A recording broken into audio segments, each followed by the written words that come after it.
Assalamualaikum warahmatullahi ta'ala wabarakatuh. My name is Norman Berhad, student number MBS201054. Will be presenting a final exam equivalent project on the strategic financial management for Axiata Berhad.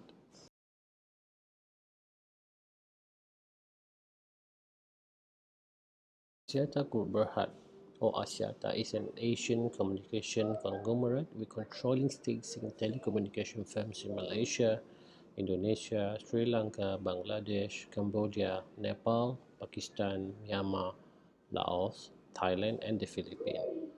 Axiata, or formerly known as TM International Berhad, is one of Asia's most prominent telecommunications corporations.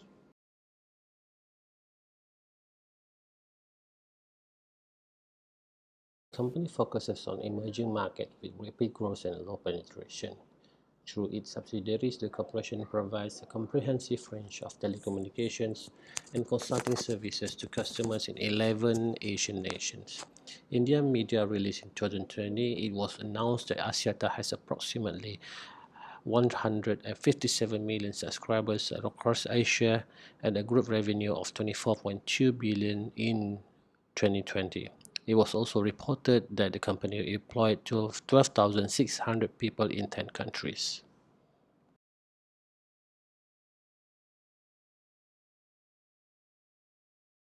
The group mobile subsidiaries and associates operates under the following brands: Sacom in Malaysia, Excel and Axiata Indonesia, Dialog in Sri Lanka.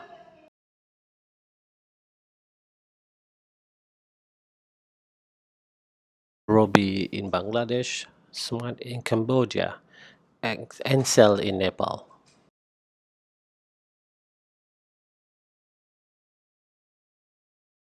The group invested in digital financial services, digital analytics, and artificial intelligence with Boost, which is an e-wallet and digital payment platform. Aspirasi is an end-to-end digital financial services platform offering microfinancing and micro-insurance solutions to help the underserved community achieve their business goals. And ADA, a digital analytic and artificial intelligence company, leverages on its data analytic capabilities to advise clients on market segmentation for better conversion rates.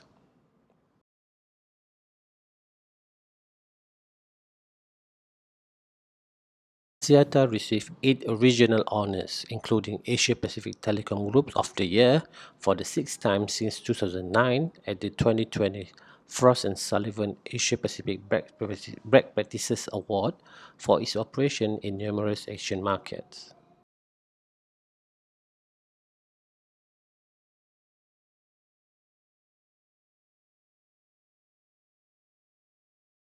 Porter's Five Forces is a strategy for determining an industry vulnerabilities and strengths by identifying and analyzing competitive forces that defines every business.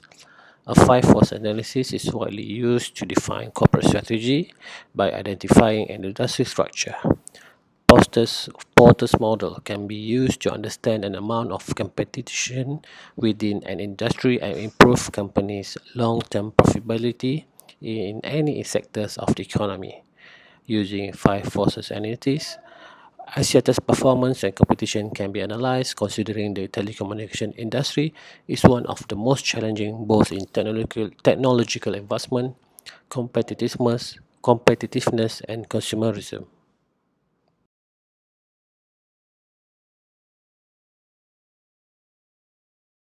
This table shows Axiata's Porter's five forces of analysis. It contains threats of new entrants, rivalry among existing firms, threat of substitute product or services, bargaining power of customer, and bargaining power of suppliers, in which will be explained in the next slide.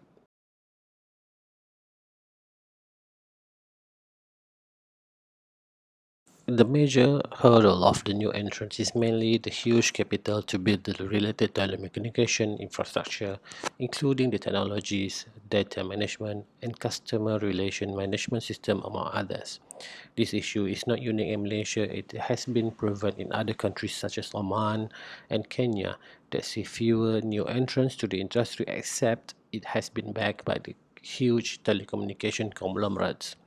Axiata's involvement in Malaysia telecommunication market for the past 28 years bestowed them with almost 100% network coverage, state-of-the-art facilities and equipment, loyal subscribers to ensure a steady stream of revenue. Telecommunication industry is one of Malaysia's highly regulated industry with various licensings, mandatory standards, guidelines and frameworks imposed by the regulator, the Malaysian Communication and Multimedia Commission, that sees a low number of new entrants due to this barrier to entry requirement. Next, in rivalry among existing competitors in Malaysia, there are three big telecommunication companies called the Big Three, including Axiata Group Berhad. The current telecommunication industry sees the competition continues to be very intense as these three are still acquiring customers in an already saturated market at 142%. This forces the companies to come up with innovative products and services to increase the average revenue per user, at the same time reducing customer churn to other competitors.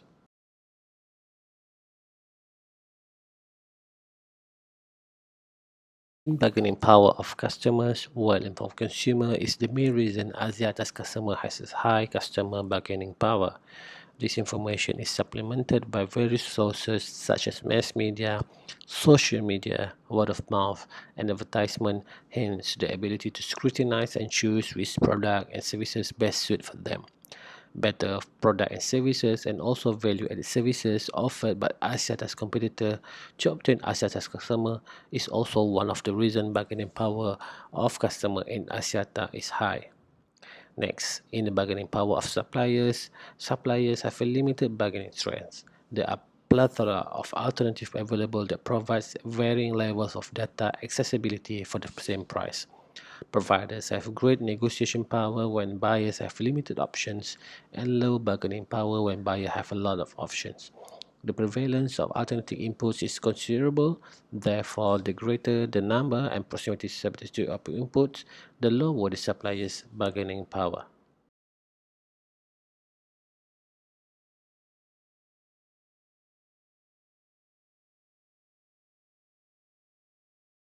Which shows Axiata's Berhad financial statement analysis from 2018-2020.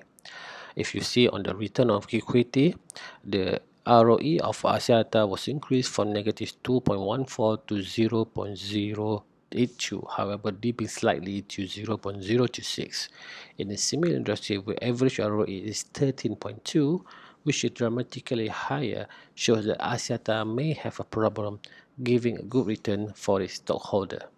And for the return on assets, Axiata's ROA exhibits a low record of and increases before dipping again from negative 0.08 to 0.03 to 0.01 in 2020, with higher ROA value means the company has a better return on investment. Next, on the price of earning ratio, Axiata's roller coaster ride from negative 18.3 in 2018 before climbing to 3.6 and diving slightly to negative 0.2 in 2020 showed that Axiata has a lot to do with their low performance improvement to attract investors. If you see on the liquidity ratio, both of Axiata's current ratio and quick ratio were comparatively low with ranges between 0.39 to 0.866 and 0.382 and 0.674 respectively. This show Axiata may have an issue to fulfill its short-term obligation. Next, on the activity ratio, Axiata's inventory turnover ratio rises from its 3-year low from 10.605 in 2009 to a record high of 12.312, shows that the group have effectively improved the usage of resources. However, telecommunication service industry average inventory turnover is at 20.1, shows that Axiata have poor sales by having an excess inventory. Axiata's days payable outstanding ratio shows an increasing trend from 1892.11 2244.691 and 2404.116. Do you know this telecommunication industry is in 101 days? Shows that Axiata is way worse in terms of time to pay their respective bills and creditors. If you see on the profitability ratio, the gross profit margin measures in 2019 from negative 0.99% in 2018 to 17.22 in 2019, before bearish in 2020 with 10.31. As compared with industrial average at 36.4, Axiata's gross profit margin is still lower, indicating that the group is not able to generate sales price relative to its cost of goods sold. Axiata's net profit margin in 2018 was abysmal negative 0.83 before climbing to 7.38 in 2019. It was then decreased 5 points in 2020 at 2.58. The increase in profit margins demonstrate the group's efficiencies at converting sales into profit.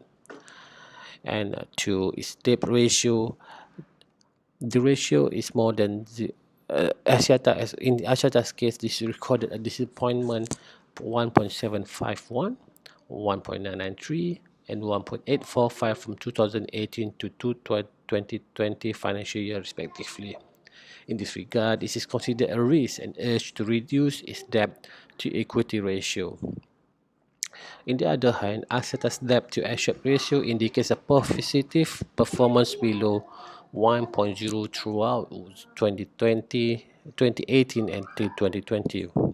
The ratio recorded at 0.636, 0.666, and 0.649 respectively prove that the group assets are financed mainly through equity.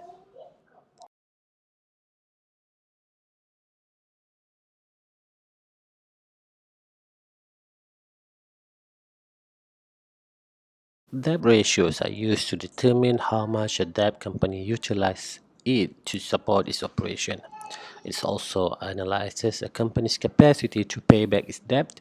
Investors are relatively concerned about debt to equity ratios because they risk losing money if a company has too much debt. A corporation can be funded using debt, stock, or mix of both. The debt to equity ratio shows that debt is utilized to fund the company's share capital. Debt financing is riskier for a business than equity funding. As the percentage of debt financing grows, the company risk increases. As for Axiata, the DE ratios are 1.751, 1.993, and 1.845 in 2018 and 2019 respectively. This raises concern. As stated earlier, the ratios between 1.0 to 2.0 is considered a high risk, and the company needs to lower to an acceptable level by balancing its equity compared with its debt.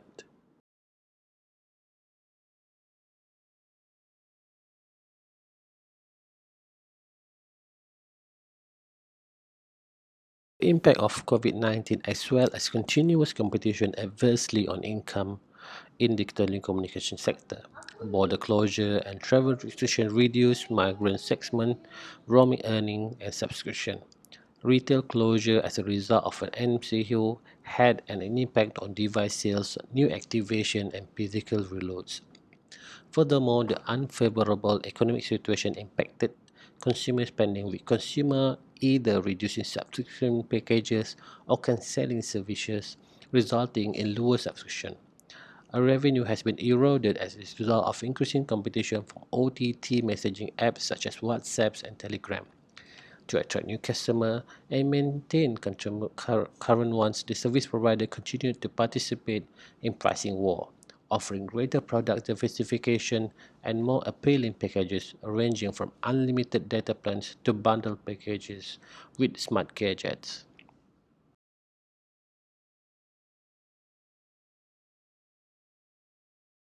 According to Malaysian Communication and Multimedia Malaysia, the telecommunication sector generated RM38.47 billion in revenue in 2020, a 4% decrease from the previous year, which is 40.06 billion. Mobile service providers supplied 69% of the total, while fixed service provider contributed the remaining 31%. Revenue for the mobile service provider fell 4% to 26.41 billion in 2020, down from 27.52 billion in 2019.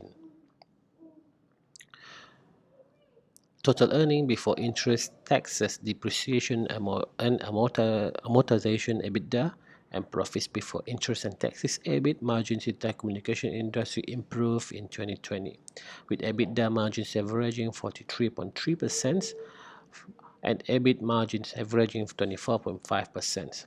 Fixed service providers profitability increase and with EBITDA and EBIT margins increasing to 41.3% and 24.6% respectively in 2020, thanks to the decreased operating expenses as a consequence of cost-cutting measures. In contrast, due to decreased revenue and greater operational expenses, mobile service provider EBIT and EBITDA and EBIT margin fell to 44.7% and 24.4% respectively in 2020.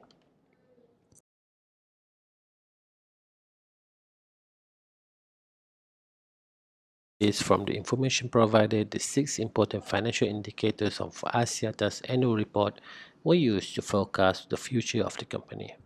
We selected finance incomes as it infers to revenue minus all operation costs such as depreciation, impairment and amortizations, marketing costs and etc.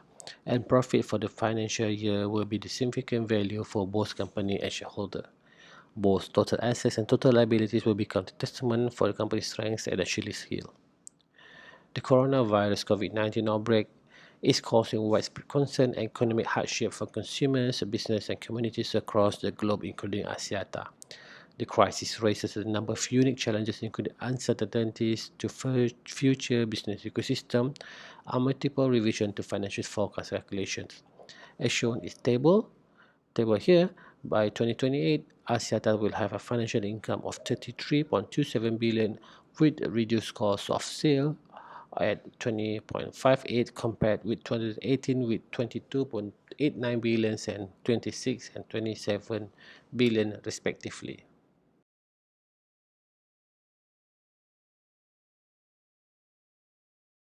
For Altman Z-score, it can be used to analyze corporate credit risk. A score of 1.8 or below suggests that the firm is likely to go bankrupt, while a score of 3 or above indicates the company is unlikely to go bankrupt. In Axiata, it had an Altman Z score of 0.99 in 2018, which decreased to 0.68 in 2019 and marginally climbed to 0.81 in 2020.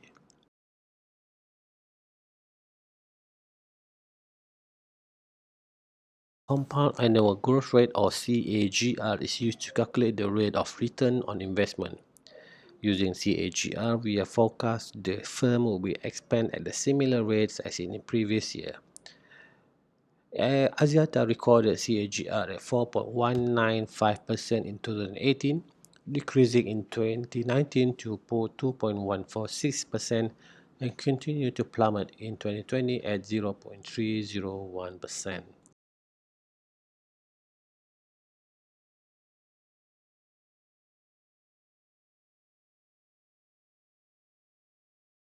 In Malaysia, Celcom, a subsidiary of Axiata, has a lower market share with 27.2%, 24.5%, and 22.8% in 2018 to 2020 respectively. In other countries such as Indonesia, Sri Lanka, Nepal, Cambodia, and Bangladesh, as shown in the Axiata annual report, Axiata subsidiary exhibits a downtrend on both EBITDA and profit after tax and minority interest, PATAMI, albeit a higher revenue for the past 3 years. This reduction was driven by increased competition and price war between competitors and increased capital expenditure. The ever-thinning of profit margin for each product with increased consumption on internet bandwidth forced telecommunication provider to introduce innovative products with the intention to increase subscriber ARPU.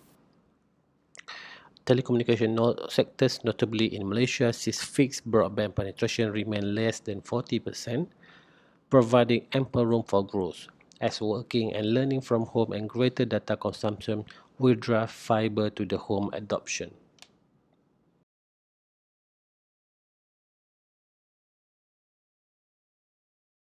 Axiata's low current ratio that less than 1.0 poses a risk to the company, and it's recommended to put more emphasis on liquidity management to improve the company's performance.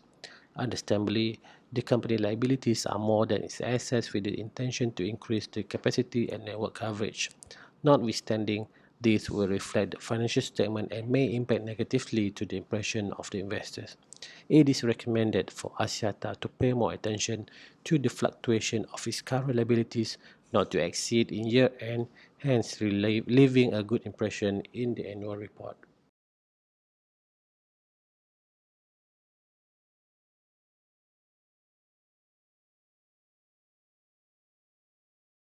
Revenue of Axiata are expected to grow with an average of 4% year-on-year forecast in the next 10 years, with a reduction of cost of sales driven by digitalization and strong demand from consumers who demands more bandwidth and larger capacity. This will translate a better profit backed by a matured asset and reduce liabilities as part of long-term investment to increase capacity to cater future demand from both retail and enterprise customers. Axiata needs to be more creative in providing innovative products and services to attract new customers and retain existing ones fueled by increased competition by other telecommunication providers.